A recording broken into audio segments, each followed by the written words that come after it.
Hey guys, this is Earl and Brian here. Today we're going to talk about an 810 Infinity ECU that's specifically designed to communicate with the Z33 CAN network.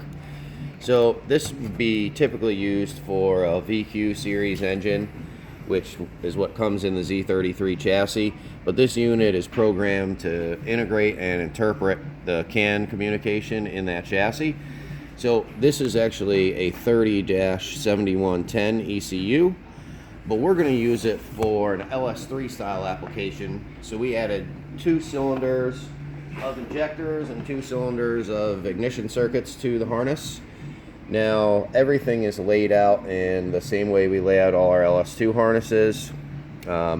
This harness in particular is a little bit cooler because it doesn't require the use of our CAN communication translators. This is our version 1 CAN box, and this is what we used initially when we released the G35 and 350Z chassis. Then we released this later version 2, which allows AC functionality, and this is also what we use in the E46 chassis. As you can see, our interface in this doesn't require one, and it's not built into the interface like much of the other ones you see. Now this interface is nice because we're pulling the factory G35 pedal through this connector, and we're also pulling the factory AC pressure sensor through this connector. So everything's inputted into the ECU and allows a lot of reuse of their factory components. This harness is equipped with air conditioning.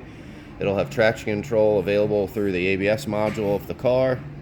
We also went ahead and we hooked them up with a gauge art gauge so he can keep track of things like oil pressure or oil temperature, also over the CAN network.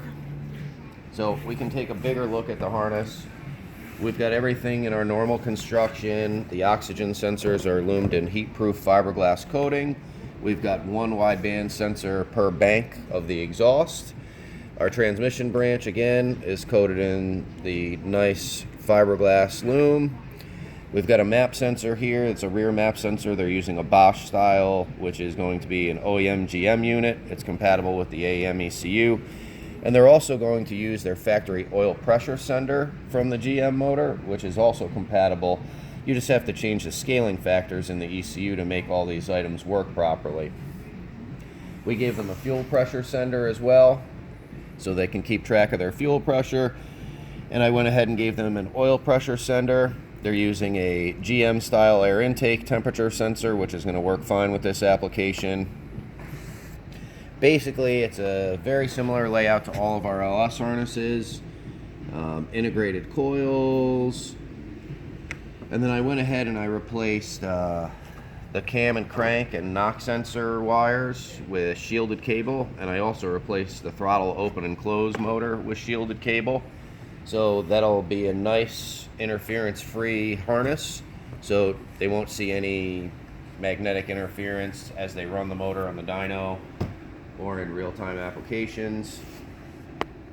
It's a pretty simple design, but this is a new one for us. This is probably the first one we've done that's like this, and I think it came out really well, and I'll be proud to see it when they install it in their vehicle.